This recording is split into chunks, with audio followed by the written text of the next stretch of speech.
Hi, today we're going to continue about AWS and WordPress implementation.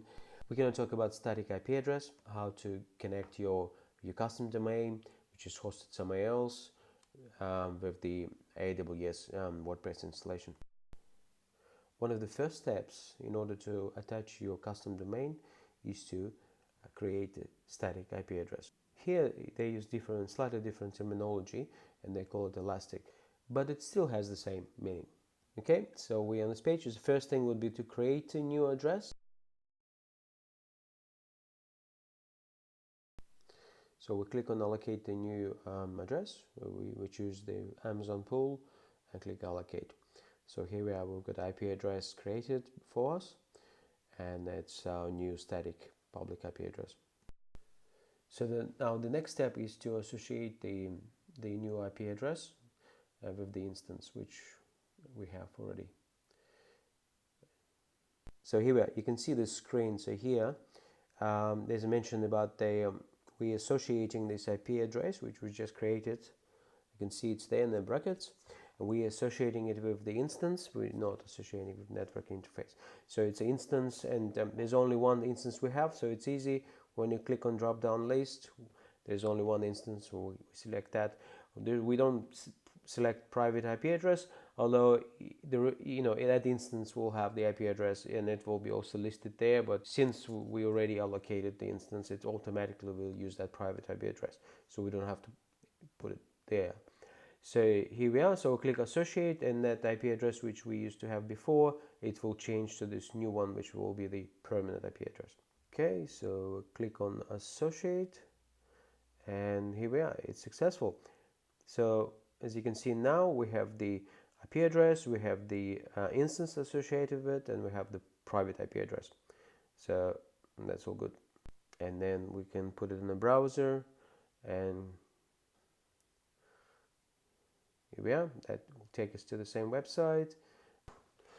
So now we have to create the DNS zone or hosted zone, basically. So now we have the domain, which is perhaps listed somewhere else, and we purchased it through like GoDaddy, and we have our website, we have the IP address. So now we have to make sure they talk to each other. So when someone goes to the domain, it takes us to that IP address. You know how it works on the internet, right? So first step, okay, click on create hosted zone. Now put a domain name.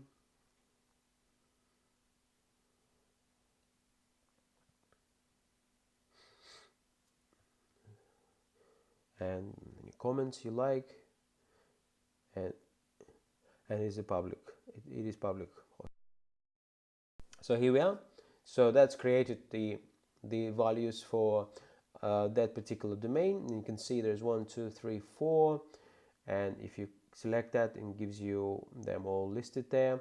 So you can see the example there. Basically, we have to copy each of them and paste it into your domain provider NS settings. Here we are. I'll give you an example of my GoDaddy account.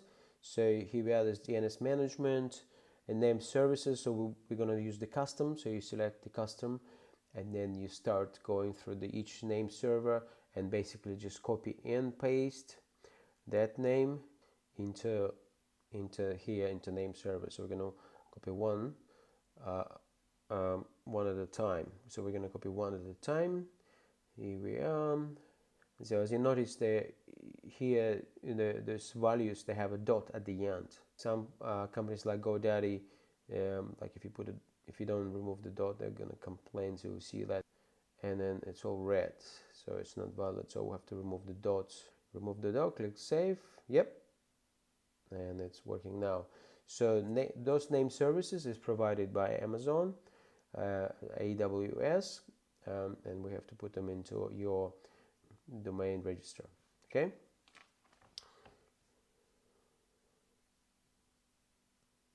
So now we're going and getting that IP address, that public IP address, and which we created before. Okay. So now another step will be to create a record set, and we call it type A. Right, we're using that IP address from there. We'll copy that, put it into the value there, So you can see that type A, click save, here we are. So we've got our A record now with that IP address in it, and then that's basically all. We have a domain and associated with this settings, and then we already tested it and it works instantly.